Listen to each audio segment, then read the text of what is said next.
위스키를 무척 좋아하셨다. 나는 언제나 예고 없이 들러 어머니가 좋아하시는 위스키를 선물해 어머니를 놀래켜드리곤 했다.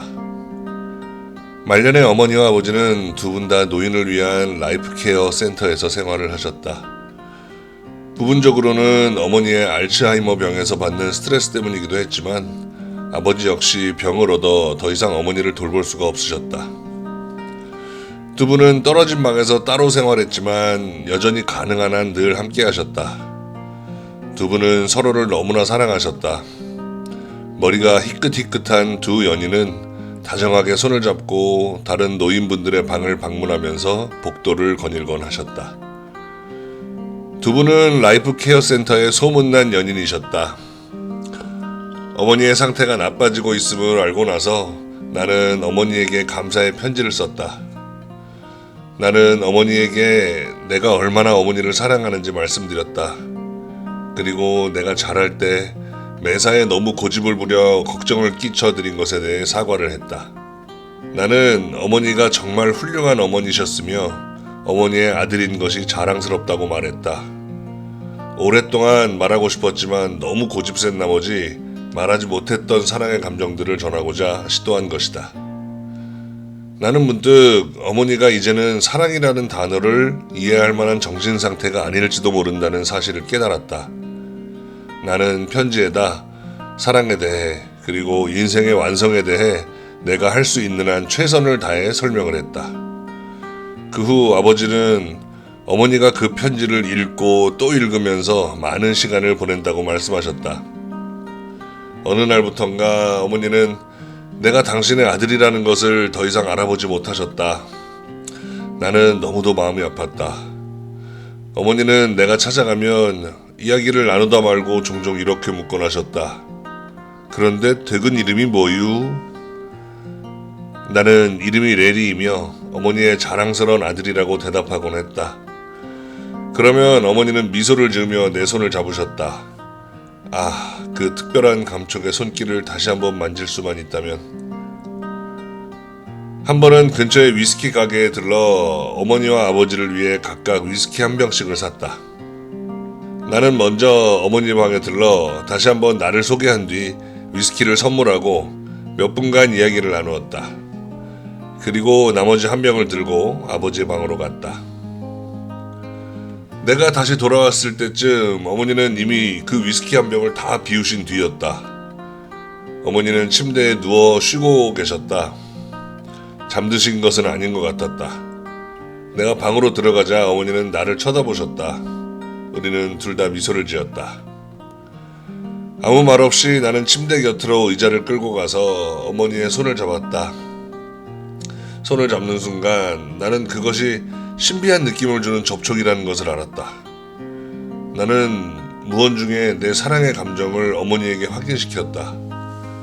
침묵 속에서 나는 우리 두 사람의 무조건적인 사랑을 느낄 수 있었다. 그것은 마술과도 같은 것이었다. 비록 어머니께서 당신이 지금 잡고 있는 손이 누구의 손인지 분명히 깨닫고 계시지 못할지라도 말이다. 10분이 지났을 때 나는 어머니의 손가락이 내 손들을 두드리는 것을 느꼈다.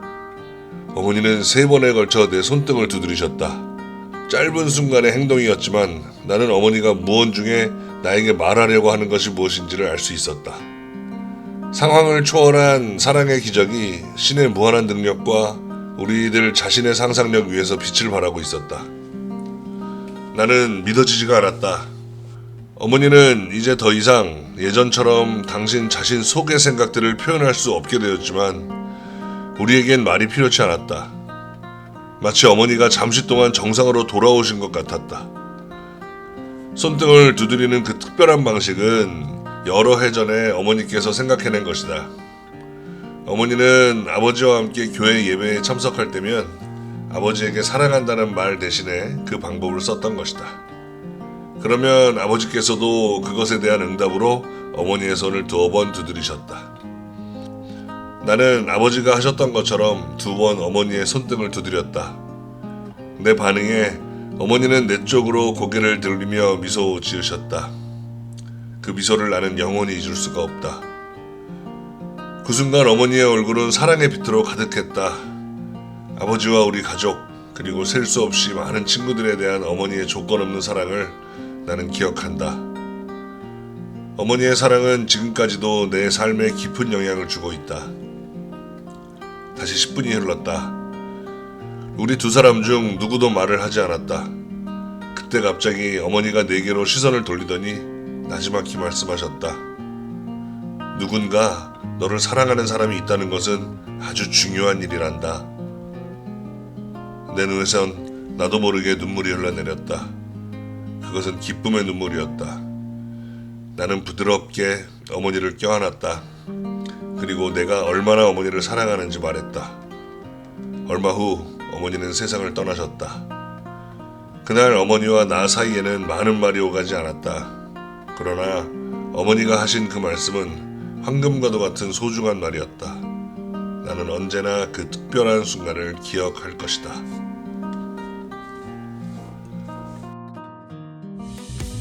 안녕하세요. 좋은 아침입니다.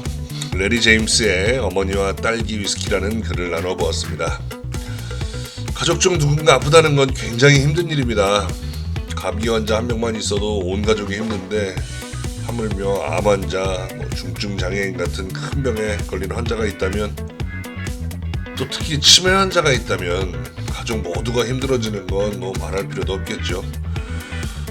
오늘의 주인공처럼 부모님 두 분이 모두 아프신 경우를 저도 본 적이 있는데요.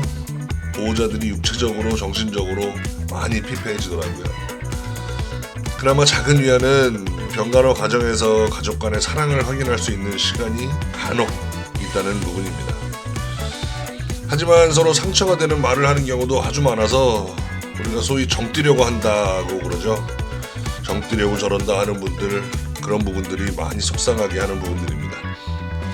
자, 오늘 그래서 손을 톡톡 두드리는 아버지 어머니의 두 분만의 소통 방법, 너무 감동적이었습니다. 그 상황이 그려지면서 입에서는 웃음이, 눈에서는 눈물이 흐르더군요. 치매에 걸리면 기억은 점점 사라져가지만 머리로 기억하는 게 아니라 몸으로 기억하는 것들은 남아있다고들 하던데, 기억하시는지 모르겠습니다.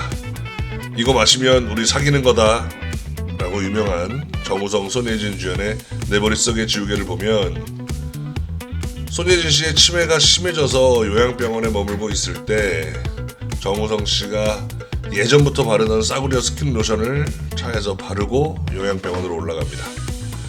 그때 남편은 알아보지 못하지만 그 스킨 냄새로 기분이 좋아지는 손예진 씨의 연기를 보면서 많은 관람객들이 눈물을 흘렸던 기억이 납니다. 그리고 어머니가 마지막으로 남겨주신 누군가 너를 사랑하는 사람이 있다는 것은 매우 중요한 일이란다 라고 하는 말에서 많은 것을 느낄 수 있었습니다. 오늘 우리도 나를 사랑해주는 사람을 한번 생각해보는 하루가 되었으면 좋겠습니다. 그게 가족일 수도 있고, 연인일 수도, 친구일 수도, 또 옆에 있는 직장 동료일 수도 있겠죠. 그 사람들이 무엇보다 중요한 건 나도 그들을 사랑하고 있기 때문일 것입니다. 오늘 얘기 여기서 마치겠습니다. 여러분들도 알고 계신 좋은 글이나 개인적으로 겪은 감동적인 사연 댓글로 남겨주세요. 함께 공유하고 나눌 수 있도록 준비해 보겠습니다. 내일도 좋은 글로 찾아뵙겠습니다. 모두 행복한 하루 되세요.